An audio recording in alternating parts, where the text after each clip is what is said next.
went over the line and I saw God. Mhm. And you say, that's great. What does he look like? But there's And more and more people uh, out there, and I believe in the next 5 years, it's going to come to the forefront and more mainstream difficulty in their that they're life, not. or when they're starting to get angry about things, and they remember the feeling they had when they saw the being of Because light. there is a big But doctrine that religion and paranormal, psychic, PSI-like experiences don't go hand in hand. yeah, that's not true. No, they definitely do. And You know and what? I still don't believe what I've seen. I You know can't it's not true. believe it because you've seen it.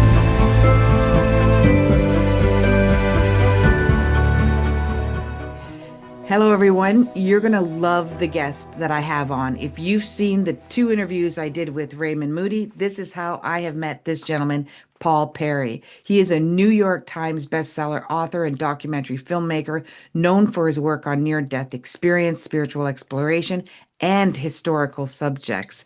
We are going to be talking about NDEs. We're going to be talking about religion. We're going to be talking about Jesus. We're going to be talking about his newest documentary that's coming out.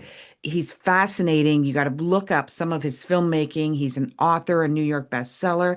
We're just going to dive deep right away. I'm not going to give this long-winded explanation of who he is because I think this podcast for the next hour is going to explain everything. Hello, Paul Perry. How are you today? How are you doing? I'm doing good. That's I'm doing good. good. It's a nice sunny day. And you know what? I want to dive in right away. How did you get started? How did you meet Dr. Raymond Moody? Let's Wow. let's start there. Well, okay. I used to be the executive editor of American Health magazine, which in the 1980s it was the most successful magazine of the 80s. And I was in New York, and I didn't know who Raymond was. I had no idea who he was. In fact, uh, we shared an agent, a book agent, and one day my agent called me and we met for lunch, and he said, "I have I have an assignment for you. Uh, there's somebody who needs help writing a book on near-death experiences." Mhm. And and I said, "I don't have any idea what those are." This was 38 years ago. I said, "Nat, I don't have any idea what a near-death experience is." And he said, it's when people almost die and they go up a tunnel and they see their dead family and on. And I said, "Oh, okay, I kind of know what that is." And it's a book by Raymond Moody. Raymond Moody's writing this book and he needs some help pulling the trigger.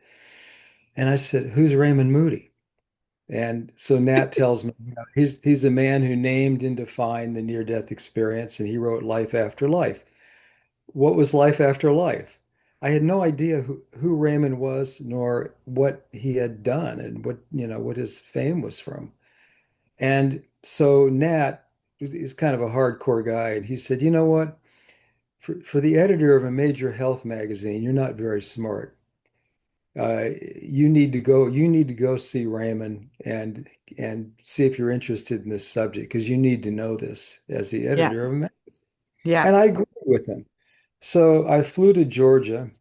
Raymond was living in Georgia at the time, and I spent like a week with him.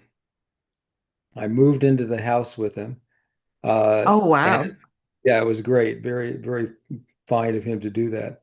And he explained near-death experiences to me, and we went through all the research. The book I was eventually wrote was called The Light Beyond, and it was a book that uh, looked into all the research that had been done since Life After Life had been written. And Hmm. that's Life After Life had been written like 10 years earlier. So, and that's how I learned about near-death experiences. It was just Yeah. an ass- it's just going to ghost a book for Raymond. And Yeah. then I got really interested in the subject. Yeah. And and Raymond is such a good teacher and such a great person.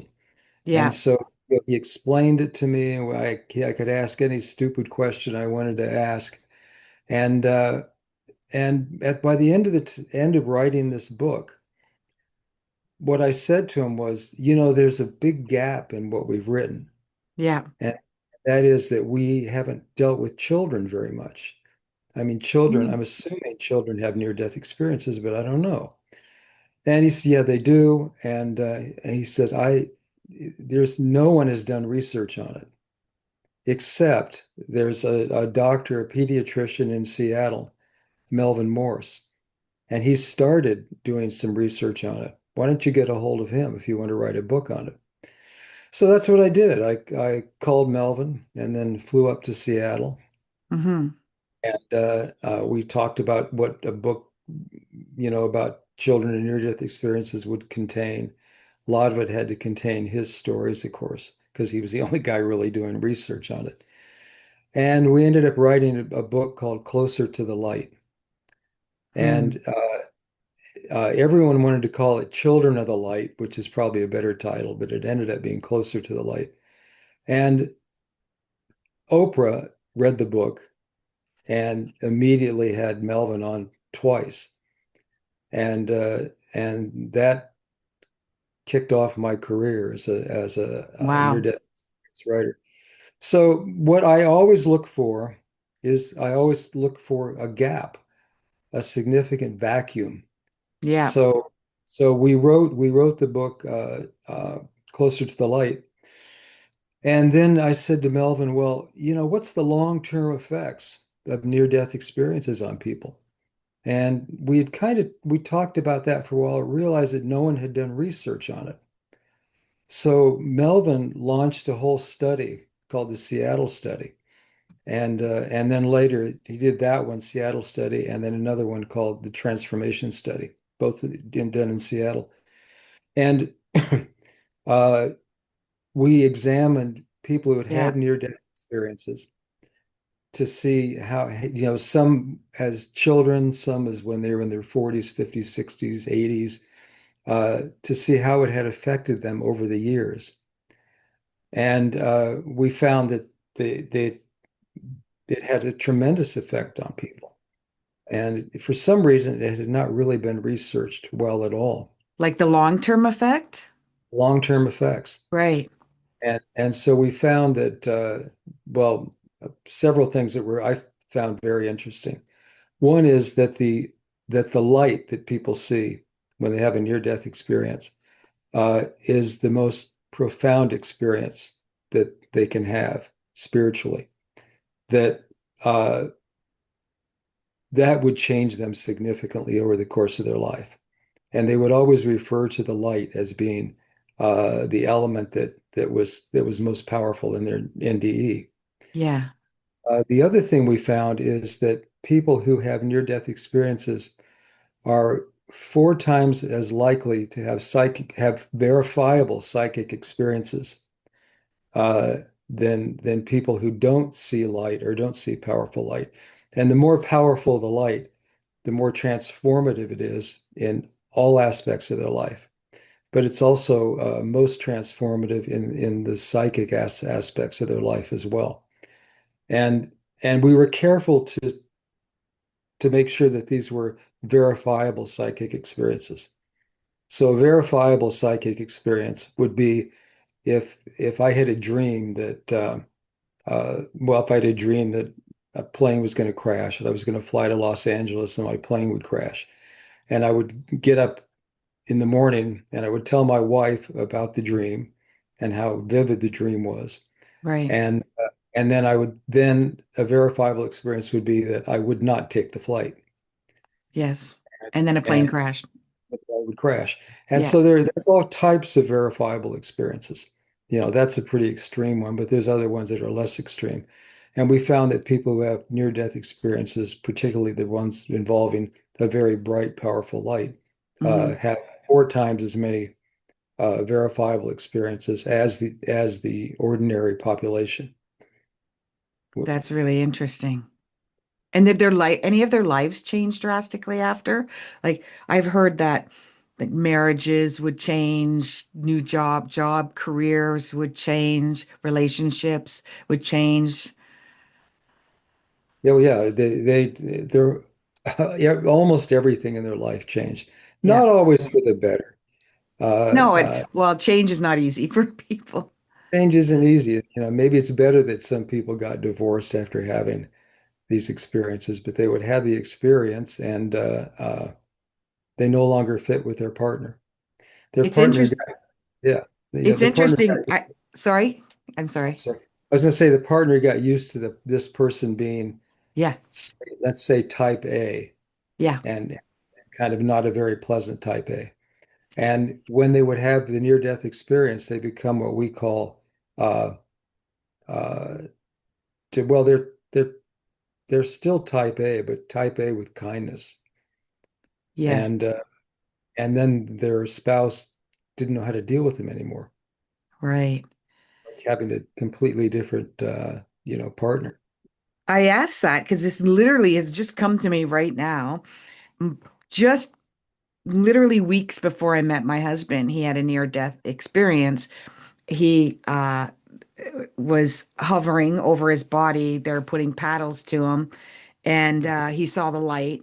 He saw his brother who had passed away, and then his other brother who was still here. He could clearly hear his voice telling him not to go to the light. And then he came back into his body. He didn't really think nothing of it. He wasn't in a world where he could tell people about it. He was right in the midst of a divorce. Him and his wife had already agreed this isn't going to work out. And then he met me. And I'm into all this stuff. His ex, his old life, not into any of this at all. And I just thought of that right now. That's what completely changed his life. And he became, everyone said he was different because of me. But now that I'm listening to you, I think it was also the near-death experience because he's an extremely compassionate person, despite some of the things that has happened to him. And I have heard that people change drastically after near-death experiences. Very much, yeah. They become, I'm trying to think of the phrase we used. Type A. Type A with empathy. That's really it. Yeah, yeah, Empathic. yeah, The type yes, A part of that is yeah, that they want to learn more. They're yes, real learners. They're real doers, yes. and they have empathy instead of being, a person who's type A and wants to push people around. Uh, so yeah, that's the gist of our study. So we did That's we interesting. did a book called Transformed by the Light, and Yeah. that became a bestseller as well. And every since then, every book I do, and every project I do, I always look at it and see if it's a something that needs to be done. If there's a significant gap, Mm. and that gap needs to be filled. And so that's what almost all of my books on near-death experiences kind of fill a gap, I think a and lot of people, one of my main reasons I started becoming literally addicted to listening to all NDE experiences a few years ago was my quest, my search for the meaning of life. And I thought, well, these people have been to places that I have never been privy of, and no one I know, well, except for my husband, has been privy as. And they've seen a lot more. They've spent seemingly more time on the other side than my husband kind of hovered up and then popped back down again within seconds. I find that more and more people are just want to know what's the meaning of life? Why are we here? So I think that the more books that are coming out and more documentaries, because people seem to like documentaries and visuals and real life accounts. I believe this is going to be very popular, more popular than it already is. huge now. But I agree with you. I think the stranger things get in the world, I don't want to go political, but the stranger things get in the world, the Yeah. more people are concerned about their Why? afterlife. They're concerned about, why am I here? What am I supposed to do? Uh, and this is one of the first places they look for the answer to that is, what happened to people on the other side. Hmm. And that's one of the beauties of writing about it. It's really a wonderful subject to write about, because it is very helpful. What is the greatest takeaway so far? Since I seen one of your documentaries and you said you had almost in near, like you almost thought you were going to die. Right. Not sure. Did you have a near-death experience? Did not, No, no. but you've thought this is it. Here I am studying near-death experiences, and I Yeah. just might have one right now. So what is your greatest takeaway from all of these interviews and research that you've done around life after life or Well, life after death? yeah, life after death. Across the board, what people bring back from a near-death experience is a sense of love.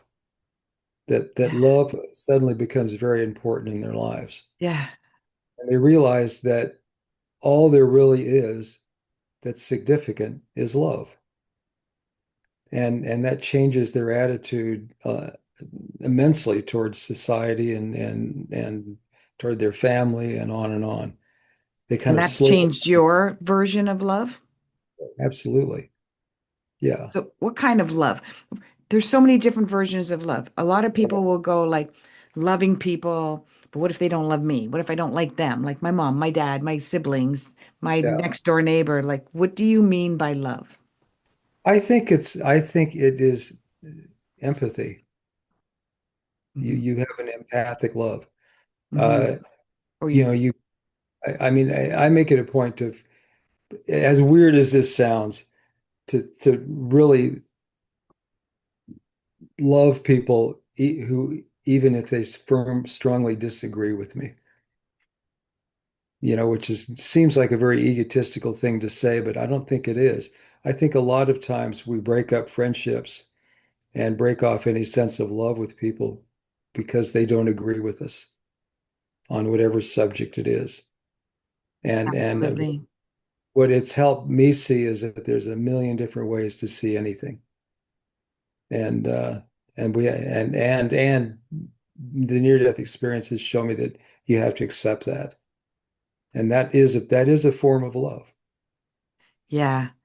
Yeah. Love's pretty, I can go on and on about the depth of love and what love is and my experiences around it, but we won't, we'll save that for another time because I want to get to so many different topics with you.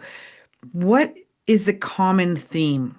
Do they always see God? Do they always see Jesus? Do they always see loved ones? Like, what is a common theme on the other side? Well, a common theme is to see departed loved ones. That is a common theme. Okay. Another theme is to see a being of bright light, Okay. but that gets a little more complex because sometimes it presents to people as being God, it presents to people as being Muhammad or Jesus or Buddha or Santa Claus, Or uh, just love, just a feeling or of love. just a feeling, or just a feeling of love. And when people say, "Well, I went over the line and I saw God," Hmm. and you say, "That's great. What does he look like?" And uh, well, I don't know if it's a he or she. Well, did you see God? Well, I saw a being of light, but I couldn't describe it.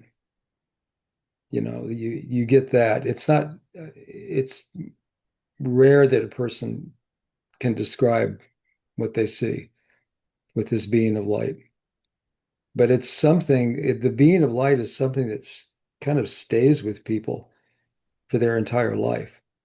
And it comes up at times when they need it, when they're having difficulty in their life, or when they're starting to get angry about things, and they remember the feeling they had when they saw the being of light. Hmm. But it's really kind of amorphous. It's not really possible for them to say what it looks like. So that's And have any of them had bad experiences? yeah, people have bad experiences. Uh, sometimes it's sometimes they can directly tie it into the process of dying, like they're not able to breathe, and so they get that anxiety feeling that we've all had before. Yeah. Uh, It shakes their world, like it rocks fix their world. their whole experience of what they think life is. So they probably resist that. Yeah, they definitely do. But they do have some people do have negative experiences. Some people see uh, and there's sort of a lot of denial in this whole field about negative experiences. But Hmm. uh, I think people like to think a near-death experience is always a pleasant one, but it's Hmm. not. People will sometimes see uh, beings that they don't want to see. They'll Hmm. see they'll see a devil. Hmm. Uh, yeah, they'll see things that they think are devils, things that are harmful to them.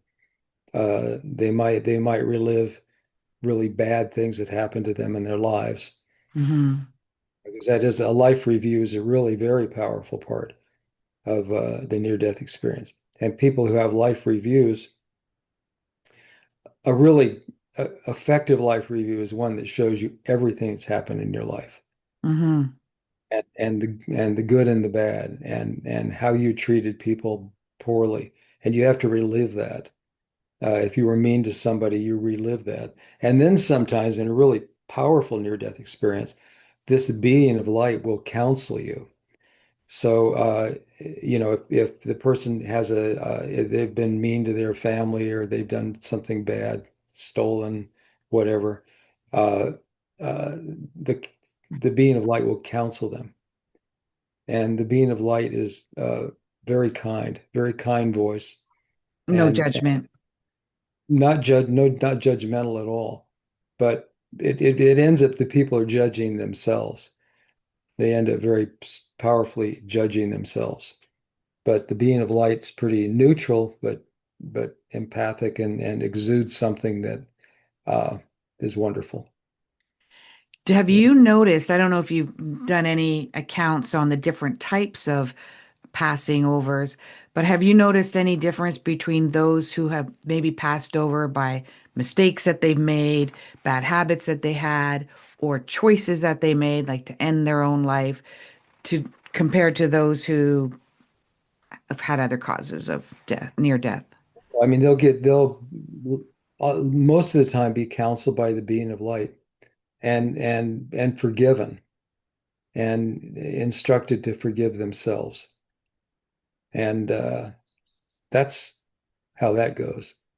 I mean, I to me, the whole purpose, if you will, of the being of light is to get over it. Just get over it. And Yeah. if you had a bad life, you've been mean to somebody, get over it. And Yeah. if you have to talk to them about it, talk to them about it. It's like Wow. an instant 12-step experience. Oh, Uh, yeah. you just kind of it's time to get over it now. Go talk to them and tell them that you're sorry. Uh, and then people are changed as a result of that. So you have a very eclectic life. You're also quite interested in religions, belief systems, ancient, lost history. And one of the books that I was fascinated on is Jesus, the Lost Years. You wrote that in 2005. And is Right. that the documentary you said that's coming out? Yeah, the first title on the book was Jesus in Egypt. And Okay. Yeah. well, I'll tell you the whole story. I went to Egypt. That had to be. I wrote that book 20 years ago, but it has a current story with it. So hang with us if you will. Um, I went to Egypt just as on a tour. I was there making a film on the stone temples of the Nile, and I was with a filmmaker, and we were on a boat on it with a cinematographer. We were on a boat. We were just exhausted, because you fly over to Egypt, and then we flew right away to Abu Simbel, and uh, and so we'd been awake for hours and hours. And so I was sitting on the bow of this boat, and I looked out across the desert. We were in Lake Nasser, which is a great big lake that's just surrounded by desert, as everything is in Egypt. And I looked across the desert, and there's three guys in white on camels. And my right away, my mind went to the three wise men. And then my mind went to Matthew, the book of Matthew, that said Jesus had fled from Israel to get away from King Herod, who wanted to kill all the children who were born at a certain date. because he felt that they were going to become the next king. A king is born, is what he heard. And so the Holy Family fled from Israel and into Egypt to get away from Herod. And Herod sent a number of Roman soldiers to chase them to kill them. And but that part is in the Bible. Hmm. But then it never says anything else that happened in Egypt. So there's a significant gap, which, as it turns out, is about 5 years. And there's a significant gap that doesn't tell us what Jesus did while he was in Egypt. And then that's, 6 verses later, an angel appears to Joseph in the center of Egypt, and he says that King Herod has died and you can return safely to Israel. So I'm looking at this vacant spot in the Bible. There's many of them actually, but there's this empty spot, and we know it bookended Jesus. We know he came into Egypt, and we know that he left at a certain number of years later. And so I started wondering what happened to Jesus in Egypt. Hmm. What did he do? What did he see? What did he learn? And so the next town we went through was a town called Edfu. And I started asking everybody I could ask. I had a translator with me, but a lot of people speak English there. And I said, Jesus was here as a child. Uh, are there any sites that he visited, and what, do you know anything about him? Well, the Muslims point to the Quran. The Quran has more stories in it about Jesus, Mary, and Joseph than the Bible does, Yep. far more. And so I started to study that and talk to a lot of Muslims about uh, Jesus sites because they believe that Jesus is going to return with Yeah, he was just a Muhammad. prophet, not son of Yeah, God. Yeah. yeah. And same with Muhammad. But anyway, uh, and then I started visiting these sites. I got a map out, and people would say, "Well, there's a site in Ashmounein," So I'd find Ashmounein and mark it. And I just started going to these places and interviewing people about the stories, and I found stories. Some of the Coptic Christians, which is a Coptic, to be a Coptic means just Egyptian Christian. And there's about 15% of the country of Egypt is Coptic Christian. And I started talking to them about this. What did Jesus do in Egypt?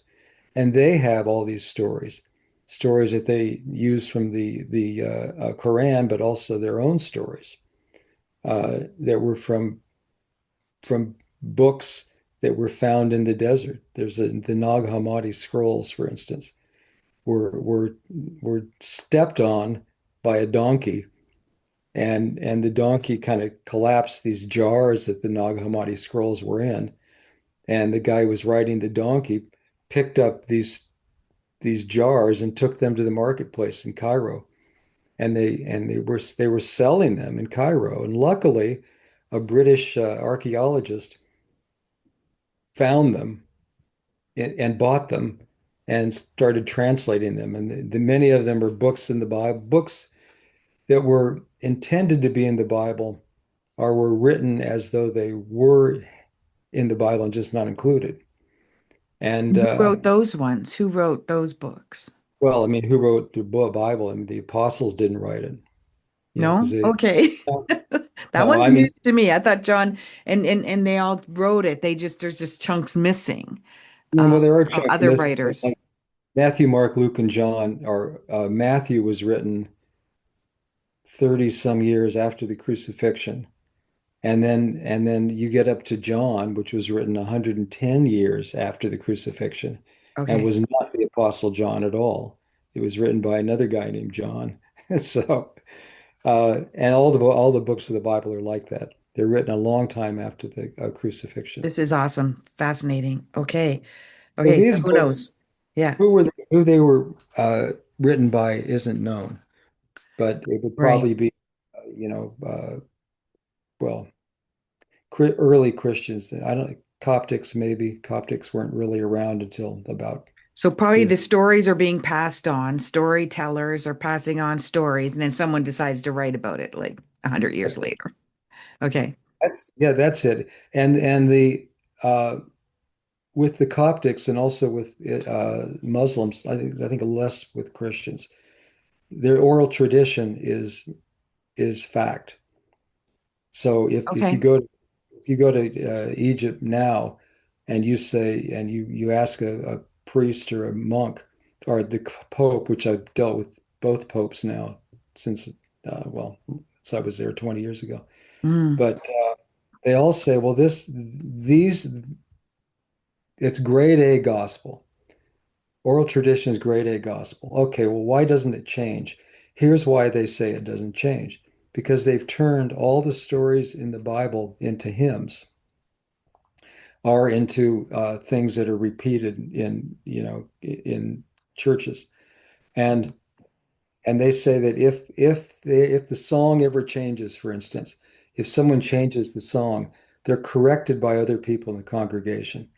They say it's a constant state of correction for people to say, no, it wasn't Mary that was there. It was, someone else. It was Sarah who was there, things like right. that. They keep it on track Okay. orally at the time. And then it wasn't until with the Coptic Christians, um, all of their hymns, they were not translated until 19th century, so 19th century. yeah. And so that's they follow the Bible, the same Bible that Western Christians do, but they also have their own gospels, and those gospels are passed along by either people talking them, like reciting them, or singing them. Well, my understanding was that the average person wasn't even allowed to have a Bible until the 1930s. Well, that may Only have been true. a That was true. priest or a pastor could have it. Yeah, that was true in the West. But in Egypt, and I was not. I don't think it was 1930s. I think it was earlier than that because it Okay. was what's his name, Gutenberg, the guy who Okay. invented the printing press, who made the Bible a popular uh, book. And I So, don't know when that was. I think it was 1600, something like that. okay, that would make more sense to me. So, Jesus the lost years or Jesus Egypt, like, how old was he Oh, in those okay, back? so here's what I did is I went around, I started asking questions. I went to the Pope, Pope Shenouda at the time, and I asked him if do you have a map of the trail that the Holy Family followed? And he said, yeah. And this was in the year 2000. And we're just having a meeting of all the bishops in the Coptic religion to determine the exact map Right. where he went and to match stories up with different spots. And so I said, God, can I have that? Sure. So he gave me this map Oh my and gosh. and I got just stayed in touch with it, kept studying the books they'd found, the Nag Hammadi scrolls that they had found in Nag Hammadi, Egypt, uh, studying the Quran. And then there's other gospels, the apocryphal gospels, and that were rejected for inclusion in the Bible, probably by the Council of Nicaea in like 325. And and I collected these stories and would start matching them up with different spots that Jesus would have stopped in. And so the Coptic Church had done much of that, and Muslims had done much of that because they both created and agreed upon this trail Okay. that Jesus had followed through Egypt, that the Holy Family had. And the trail is full of it.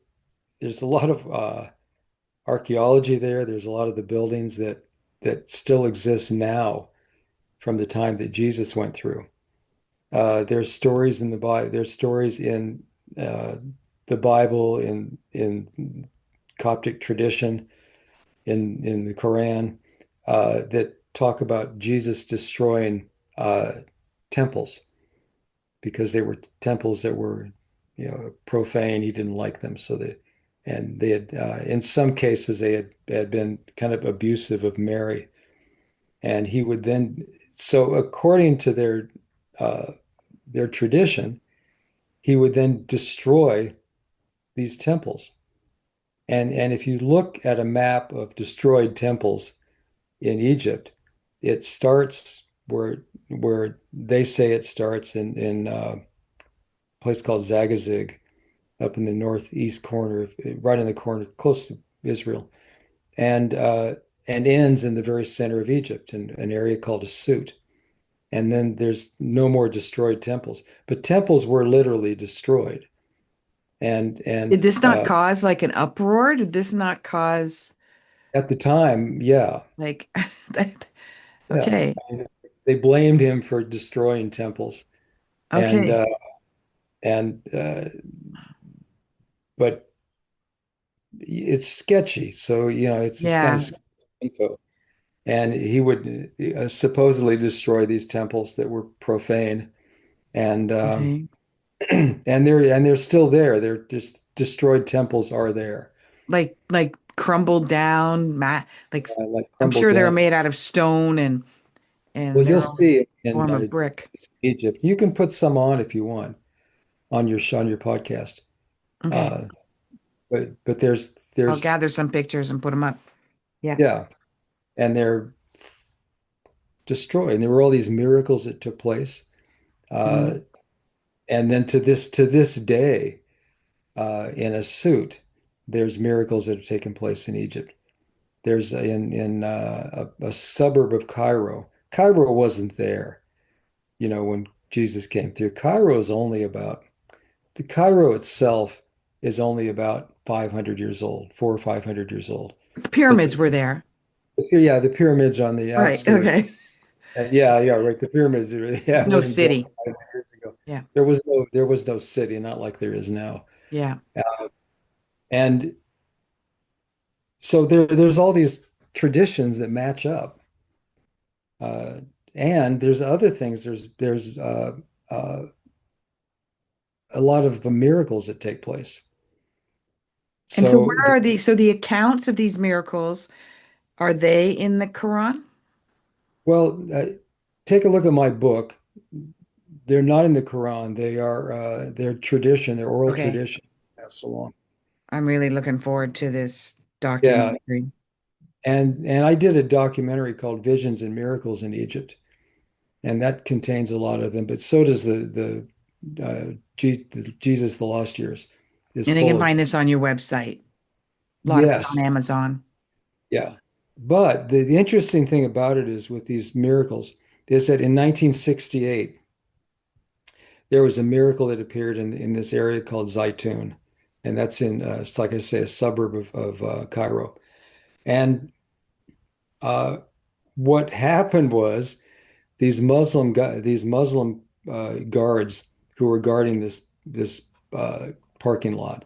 They had a multi-story parking lot, 3 or 4 stories, and they looked up at the top of this church of Zaytun, and they looked at the top, and there was a woman on the dome standing there, and they thought she was going to commit suicide. So they were yelling to her, come down, don't jump, da da da da da da. And then they realized that she was transparent. Oh. And it was this mystical woman who's up there, transparent. And someone came out and took a photo. There is photographic What evidence of year was this. that? That was in 68. Okay, good. Yeah. So so she's hung around for months. And it was me on any given week, at least one day a week, she would be on the dome, or she would come down and kind of, I want to say, mingle with the crowd, but that would be overstating it. But she would kind of be floating above the crowd, and millions of people saw it. People came from all over Egypt, all over Africa, all over Europe. Germany. A lot of Germans came, That's and incredible. it is incredible. So that was one of the big ones. There's another one I'll tell you about in a minute. Did she ever But speak or say anything or just she never spoke, but people said they communicated with her psychically. okay. And she smiled, and they could see her. Okay. About 10 years ago, a researcher at the Food and Drug Administration who was Egyptian contacted me. He lived in Washington, D.C., Kerry Malik. And he contacted me because he had seen my movie at the church, Coptic church. Mhm. And he said, I saw Mary in Zaytun. And he had this really big story about seeing her, as did many other people, which I'll get to in a minute. But there were millions of people who were there. Uh, uh, Kerry, as a result, he was moving to America to work for the FDA. And so he saw her, and like 2 or 3 days later, he had to move to the US. But he started collecting visions of and miracles. He would collect videos of them. He would collect Ah. stories of them, photographs, things like that. And he wanted me to put this all together into a movie, which I did, and that's called Visions and Miracles Out of Egypt. And we went around and interviewed all these people who had seen this stuff. Uh, and then finally, Mary, after several months, I forget how many months it was. It might have been 6, 7 months. She just didn't come back anymore. And but yet it changed whole aspects of Cairo. I mean, now you can go anywhere, and you mention Zaytun, and they people will say, I saw it, or my parents saw it, or my aunt or uncle, my grandparents. A lot of people were little kids when it first appeared, and they talk about seeing her then. But also the president of Egypt saw her, and that was I'll have to think of his name in a minute. One of the early presidents. Anyway, he saw it in 1968, and he heard about it, and he didn't believe it, and so he finally went with a bunch of guards secretly, and he Mhm. went up into the parking lot, into the parking garage, and saw her. And he then came back, and he confessed to having seen her in the newspaper. And he decided then to not, he was in the process of kicking Coptics out of the country because Mhm. he was a Muslim, and he wanted to get rid of all the Greek Orthodox and the Coptics. Right. And he stopped doing that, and he gave them a whole bunch of land to build a big church on. And that church is right by that where that parking garage was. And and it's a huge church. So I think this it's a, is Mary. They call her Mary. They knew yeah, they she call it was Mary. Mary. Yeah. They knew she was Mary. Mother Uh, Mary. yeah. And Okay. Carrie Malik said that he was close enough.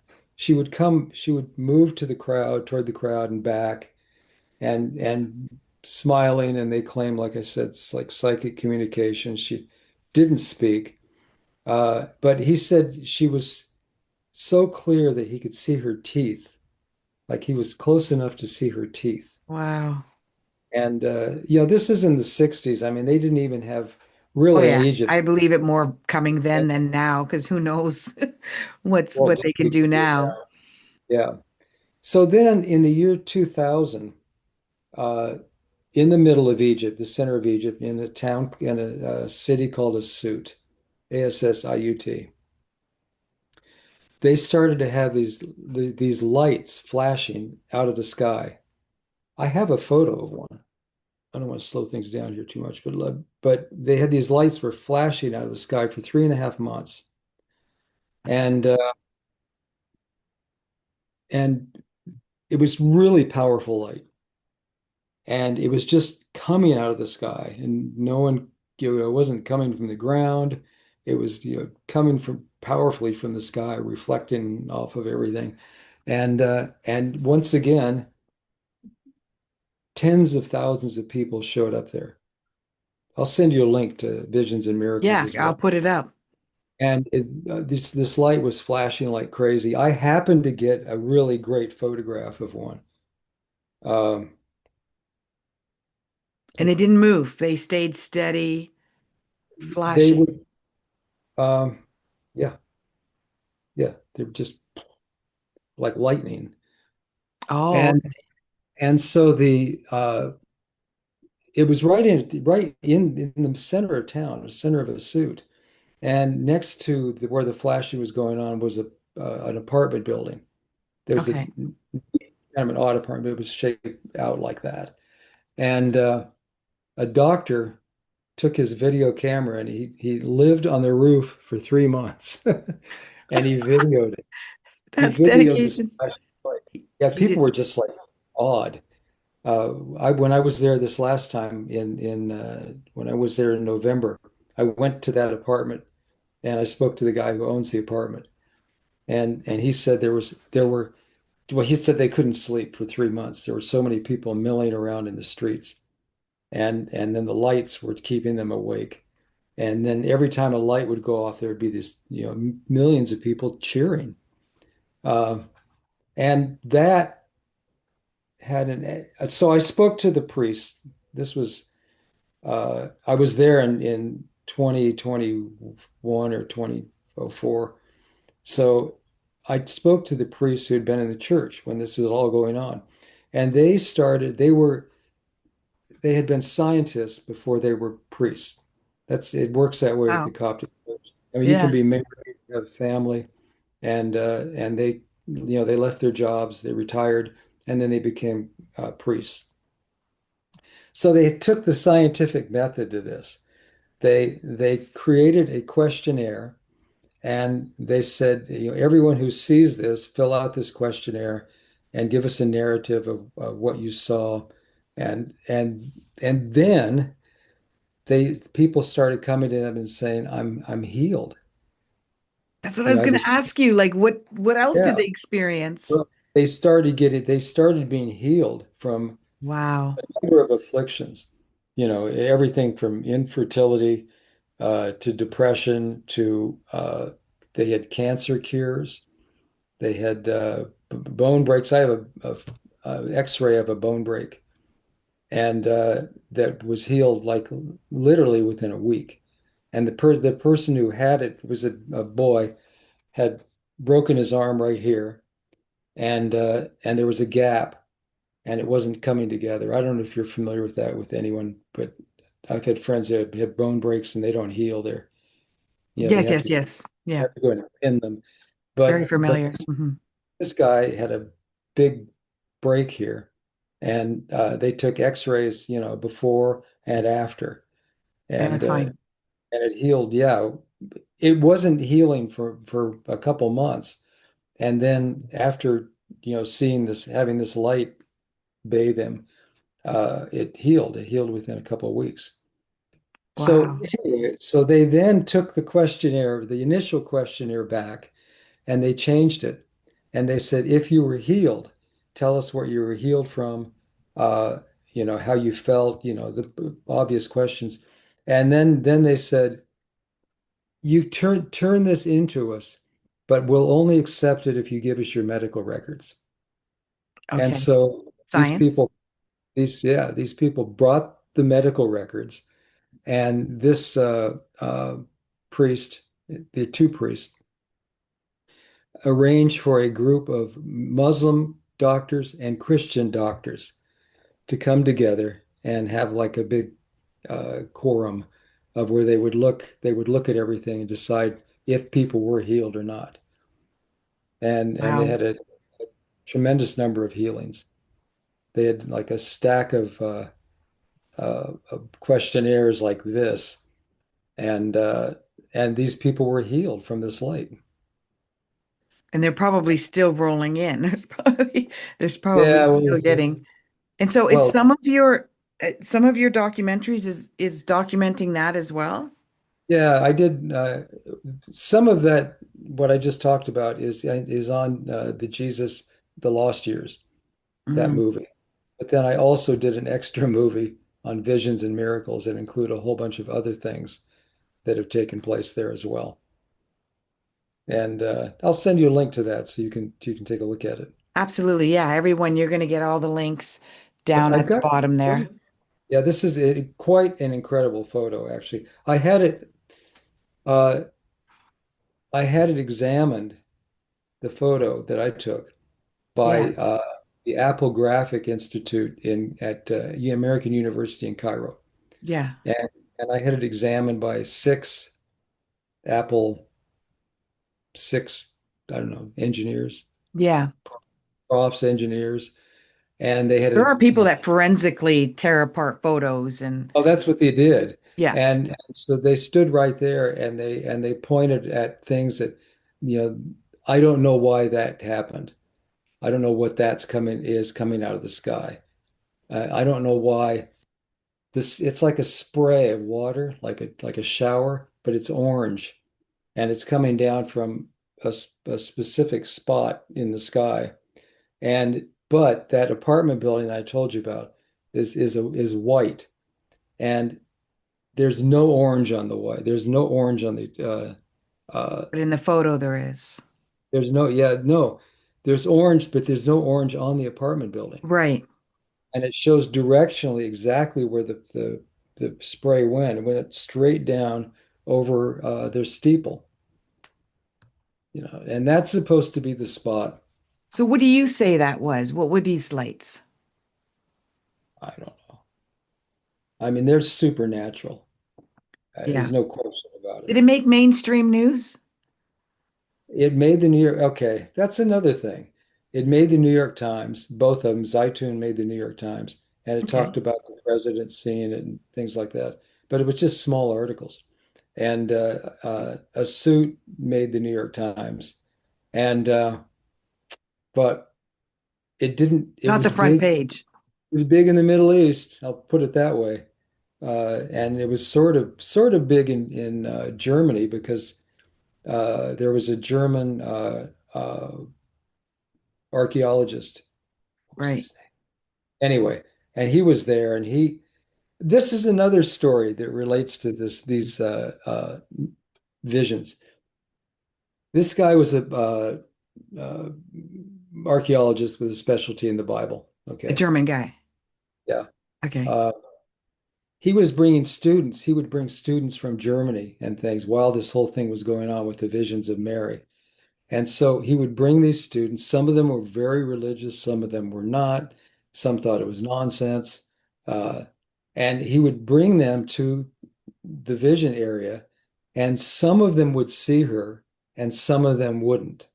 Huh. And he said that it was even sometimes it was the most devout of the students that did not see her, Wow. and then it would be the least devout who would. That's And the and key. and he Don't did it. believe and you'll get a vision. Yeah, Wow. right. That could be it. And he brought a lot of students there. It wasn't like he brought five or six.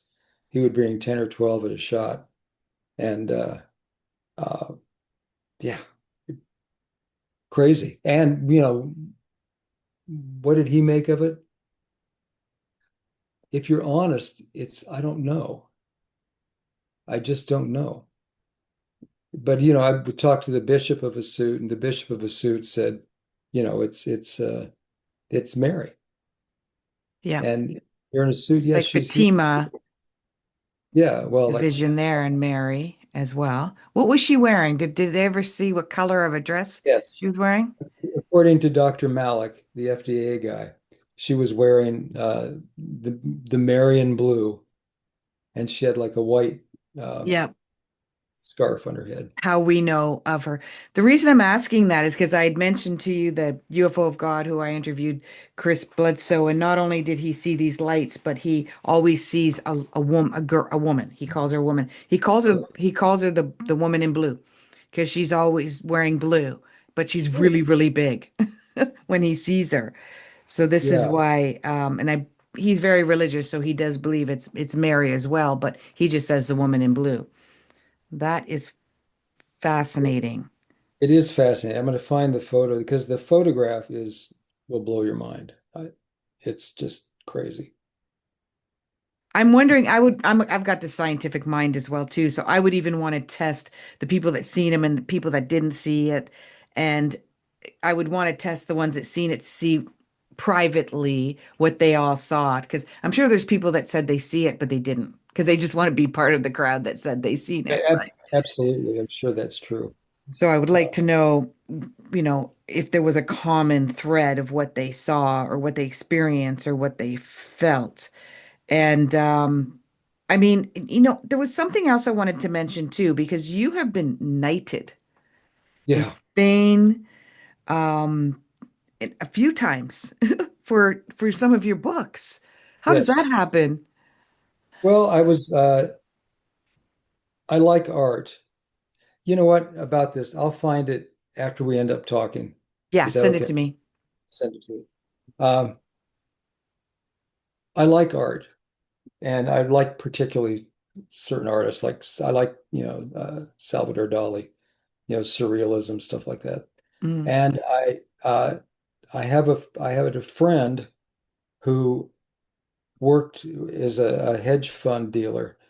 He works for a hedge fund, hmm. and the owner of the hedge fund bought a Salvador Dali painting, and it's a painting of the visions of Fatima. Okay. Uh, Yeah, we just said that. Good.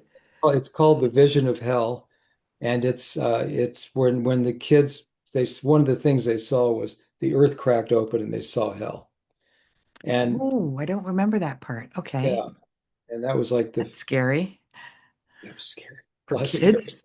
that one. And so the child was Lucia, and she's like I think she's a saint now. She's Hmm. dead, but uh, Hmm. but she talked to Dolly. Okay, this I'm sorry, I got to back up to New Jersey. So there was a fellow in New Jersey named John Hafford, and John Hafford was a layman. He wanted to be a priest, but he couldn't make it, and he was a layman, very wealthy. He lived in Washington, New Jersey, Hmm. and he started a apostolate called the Blue Army, and it was a basically a Marian worship group that was at the time there was a lot of communism when he started it. So he called it the Blue Army because he wanted the Marian Blue Army to be against the Red Army. And he had at one time several million people were in this apostolate. Wow. It still exists, but it's the membership is way cut back. But it ended sort of when the wall went down in Germany. When the Eastern Europe was freed, and then people felt like they had done what they were supposed to do, get rid of communism, and they sort of quit going to the apostolate. But anyway, uh, he he knew about Dali, liked Dali, and so he commissioned Salvador Dali to do a painting of the Vision of Hell. And so Dali went to Portugal. He Sister Lucia was a cloistered nun, which they live in like prisons. They're like bars. And so he went into that area with her and was actually able to speak to her, which is very rare with a cloistered nun. And and she told him what she saw. Okay. And and then he took that home with him and did Paint. this bizarre painting. I'll send you a copy of I that need to too. see that. Uh, and he painted that for Hafford. Hafford paid for it, gave him $15,000 to paint it. And what Hafford wanted, he wanted it to be on the cover of Life magazine. And Oh, yeah, so everyone would see what the Blue Army was doing. They were, yeah, anti-communist, and they were pro-Fatima because he had really created Fatima. Hafford had. Uh, he was a great marketer. I think Pope Pius at the time called him the greatest marketer in the world. And he marketed Fatima and made it what it is today. And but when Dolly finished the painting, the Catholic Church hated it. And the Bishop of New Jersey said, you can never show this painting. They had a magazine called Soul, and it was run on the cover of Soul. And the bishop said, no, no more, get rid of this thing. And Huh. he kept trying to get it into magazines and Time magazines, everything else to get, some publicity for it. And no one wanted it. It's a creepy painting. And so what he did was he took the painting and he boxed it up and put it underneath a nun's bed at this apostolate. And Okay. it was there for like 40 years. And then a nun found it. It was actually cleaning her room, which they don't appear to do much, and found this box and opened it up, and there's this painting. And she shows it to Hafford, and Hafford says, "Oh yeah, I'll tell you the story." And so he told her the whole story because it was a story that he had just, put in the closet and didn't bring out. Yeah. And he put this on the market and he sold it. He sold it to a billionaire friend of mine in Connecticut. And he contacted me and he said, "I've got this painting. I don't know anything about it. It's really interesting and weird. Uh, can you write a book about it?" And Okay. I'd love to. So I did got great research. I did photo research with Robert Descharnes, who was Dali's photographer for 40 years and lives in France. He just passed away a few years ago. And he has 56,000 photographs of Salvador Dali. So I got, to go through all that. There's all kinds of research that had been done on this painting. Which book Uh, is that one? that's a book called it's Dali's Fatima Secret. Oh, I see that. I see Yeah, Dolly's Greatest Secret. So it's Dolly's that was Fatima Secret. also a title for it. So Okay. that's some of the guys, Fatima wanted to change it to Fatima, so I let them Okay. change the titles for a period of time. That can Uh, happen. And it's not. it's streamed on Netflix. You did I did a book, and it's on Amazon. The book is on Amazon. okay. But then I went to Fatima and I did all this research, and then while I was there, it turned out that the cousins of the children who saw the visions of hell Right. uh, getting together. They were like in their 90s, and it was probably the last time they would get together. So I called up the billionaire friend, and I said, "Let's make a movie out of this." And so it's okay. So that's what we I'm gonna be did. binging if I can And get so them. I told you some of them I couldn't get in Canada just for my other Canadian people I'll, here. I I'll couldn't get send you all of all them. the stuff immediately today. And Thank you. uh, and so I was there researching this and filming, and just crazy stuff. Filming people who knew Dolly, filming Amanda Lear, who was Dolly's uh, girlfriend on the side. She was also David Bowie's girlfriend on the side. Jeez. And I know. Mary Magdalene of Look her up. the She's 80 years old. She's pretty hot. But Wow. yeah, she does You're all these. hilarious. I gotta get a picture of her too. Oh yeah, she's dynamite. But she does all these like music shows. Italy's Got Talent, stuff like that. She did Wow. that for a while. She did Oh one my in gosh, your Portugal. life is fascinating. We're gonna have to do another interview because I need to hear Oh, more. but I want to tell you real quick. So while I was doing all my research, I got to be friends with the Duke of Braganza. It was the man who would be the king of Portugal if they still had a king. And he said, you want to become a knight?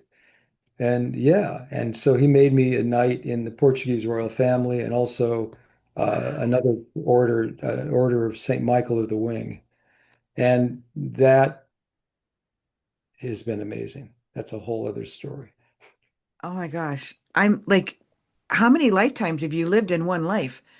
Not enough How have you managed more. to fit all this in? And I don't think we've heard like this much of it. I have a question for you. With everything that Yeah. you've experienced and people that have had visions and have been healed, or have near-death experiences and they came out the other side a different person. Have you seen anyone who has became healers because of the experience they have, or have been able to have psychic abilities or intuitive abilities and been Yeah. able to help people with that? Because there is a big doctrine that religion and paranormal, psychic, PSI-like experiences don't go hand in hand. Yeah, that's not true. No, they definitely do. And in fact, if you talk to Coptic We're not going to bishops go and to hell. no, Okay. no, you I've been talk to told Coptic you're going to go to hell, bishops, Holly. You're following the wrong path. You can't help people with your visions. people pick up these abilities. And one thing you really see a lot of, a very good percentage of people who have near-death experiences claim to be healers after they have them. Right. Uh, I have seen in a lot yeah, of the research I've done, people became and they hit it for a while. There was they one I do just hit. seen recently. It took her 10 years to come out with it, and then she started channeling Yeah. and So helping people with that. yeah, but there's a lot of people who say they're healers. They're not demonic and they're not satanic. I don't think that's the case at all. Yeah, I and mean, the proof is like when I interviewed Chris Bledsoe and he said, if you need any healing, let me know. And at the time I had um pretty severe arthritis, kind of an hmm, attack. I don't have it yeah. anymore. I've been able to heal myself of that. But he sent me a healing and I felt better like within 12 hours I was fine. Well, I did a book with a fellow who just died this last year, Master Hong Lu, who was a Chinese Qigong master, Mm, and he was like the Qigong master of the stars. I mean, we'd go off and spend the day with Courtney Love, or spend the day with Mel Gibson, things like that. And wow. he was a certified healer. I mean, Yeah. a healer, and he could look at you and tell you what's wrong with you. I'm getting chills. Like Well, it was chilling. It was, that's intense. I'm getting intense. Wow. and he was something else. He was really something else. But he always said that uh, it's not necessarily related to religion at all. It's becoming a healer is its own thing. Okay. And, and he studied to become a healer. His mother was the head of all the hospitals in Shanghai. Mm-hmm. We're talking back in Mao's time. Mm-hmm. And Mao wanted to get rid of all the traditional healers, and she convinced him not to. And as a result, all these traditional healers would go to her house all the time and spend a lot of time with her and her son, which was Hong Lu. And he learned how to become a healer. He had gone to medical school. He was a traditional doctor for cancer, using a lot of plants and things. But he was also uh, he he went off and lived in a cave with a Qigong master who taught him Literally. all literally. He went from he would work in Shanghai, and then he would go take a train or something to Canton, and and then he became finally like a amazing healer. I mean, I saw so many things I could, you don't have time right now, but so many things that he did uh, that were mind bending, absolutely mind bending.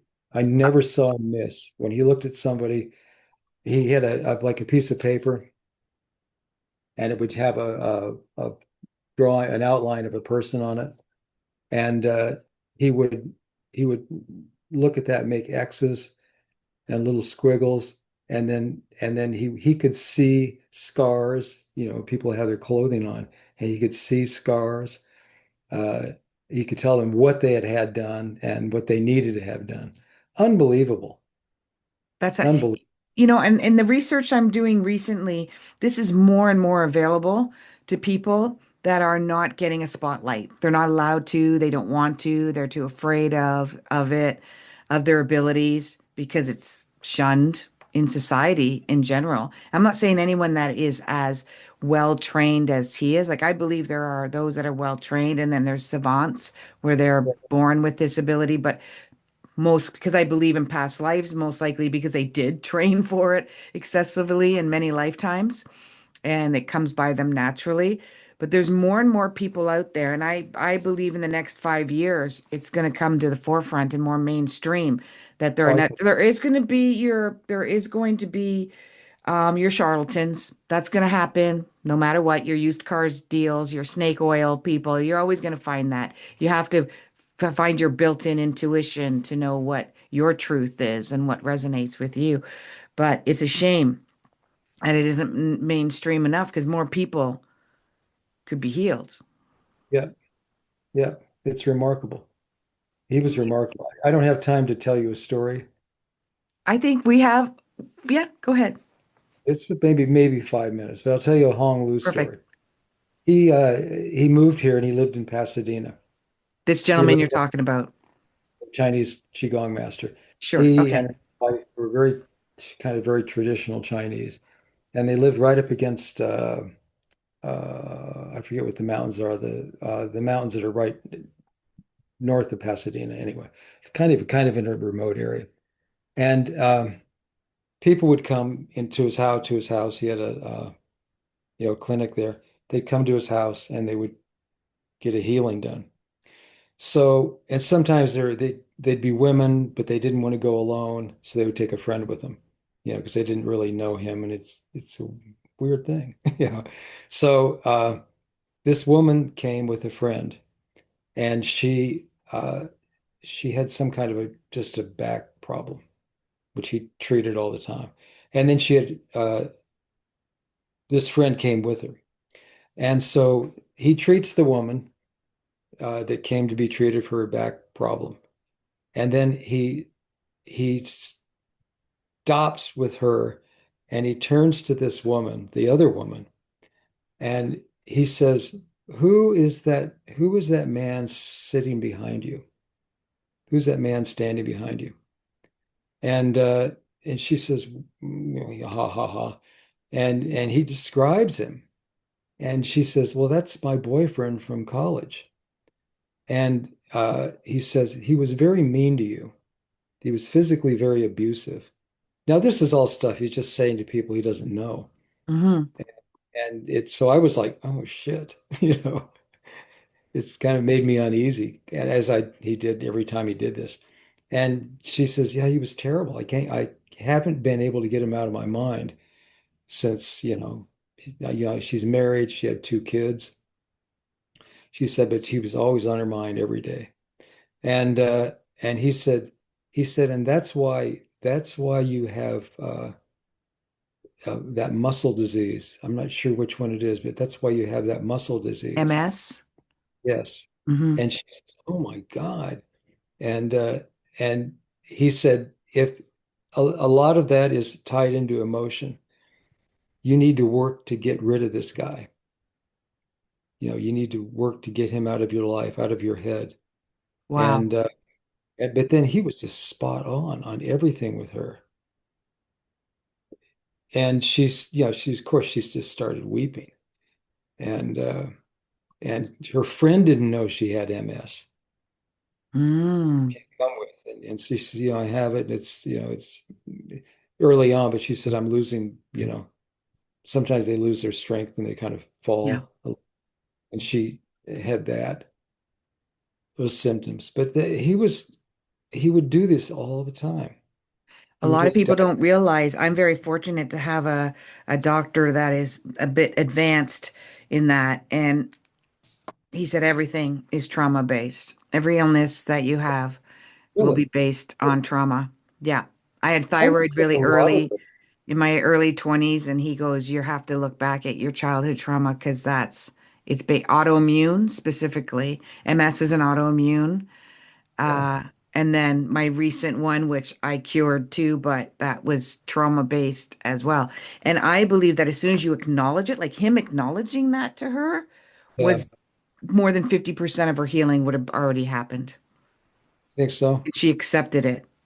That 'Cause would have happened. I never did follow up with her. I know she followed up with him. She would go over and And he gave her some traditional medicine, things like that. Right. But God, it was weird. It was so weird. Oh, well, and then well, I did a book with him, and I did a book for at the time Time Life, and Oh my uh, gosh. that I was don't even called think I have all your books here. that That's was a called good one. Mastering Miracles. You want to hear this story? I've got about 4 minutes. Go Hey, for it. I'll do as quick as I can. We went in to sell the book. He wasn't able to speak English at this time. He did learn how to Yeah. do it, but we had a translator, and we had this whole room. The whole room was full. It was at 14 editors and the president of Time Warner and everything else. And we're in this dark oak room, no windows. And uh, he's explaining to them what he does, and he sees they're looking at their watch and stuff like that. And he says, "Stop, just stop. I'm going to start doing it to you guys right now." And he went around the table and diagnosed everybody in the room. And it was crazy ass shit. I mean, one was a woman that he took out in the hallway and said, I didn't want to say this in front of anybody here, but your, your body is like twisted, your bones are like twisted. Uh, were you abused as a child?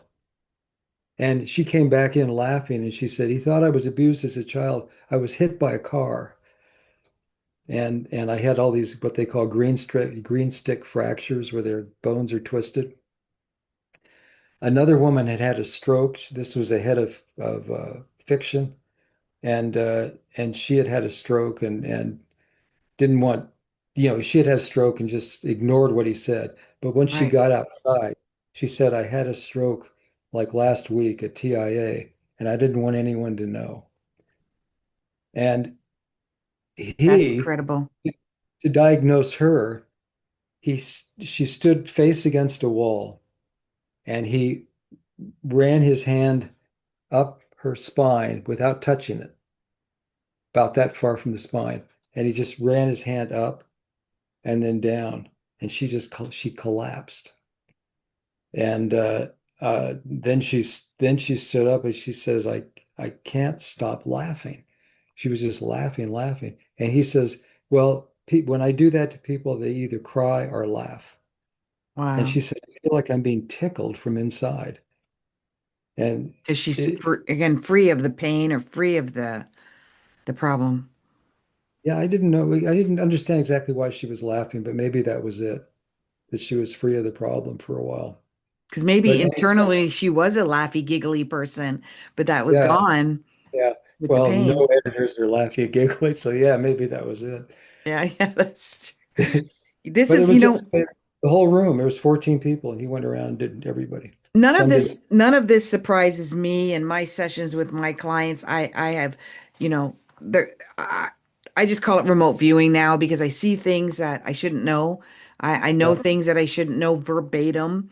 And I believe after watching, I don't know if you've heard of the telepathy tapes. It is with nonverbal autistic children that are learning how to spell Oh and learning yeah, how to speak through yeah. spelling, and they're able to do this. They said, you should hire us, let us heal people. We can diagnose, we can see things other people can't see. We know what's wrong with the body. So this is real. Like this act, people like this actually exist, but they're being suppressed.